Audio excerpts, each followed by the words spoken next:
listen, a coach has the opportunity to do whatever the hell he wants to do. Yeah. You don't owe anything to anybody.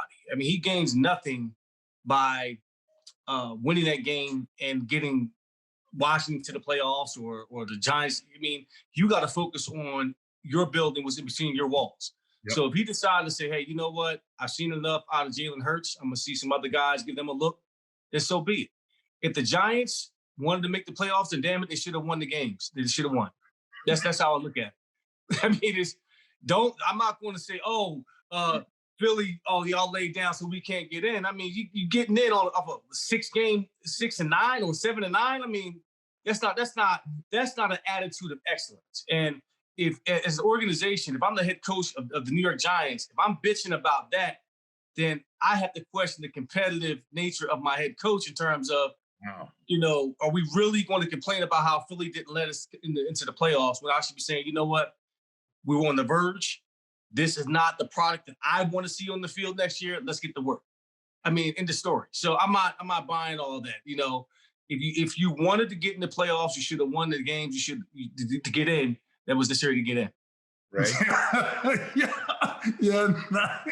Yeah. I learned that early. 99, we were sitting there waiting for somebody to lose.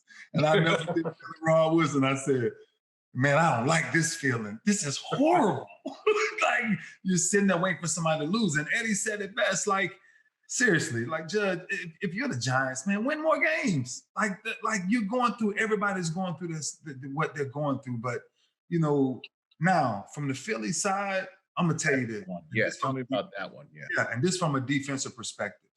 From a defensive perspective, Rich, every time I put my pads on, I put my pads on to win the game. I don't put my pads on to experiment. You experiment, it's freaking preseason. That's when you experiment.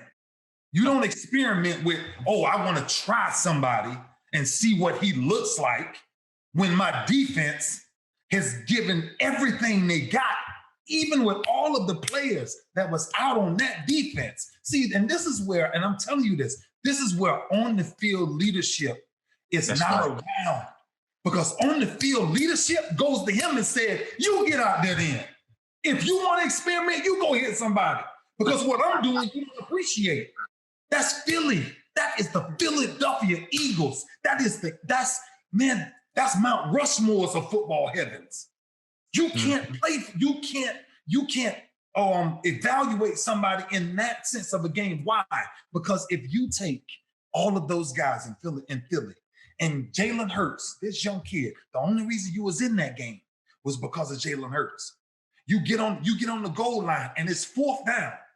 You know how hard it is. Players make plays. Coaches make decisions, and decisions determines outcomes of games. It'll never change. You don't ever take points off the board, Rich, ever.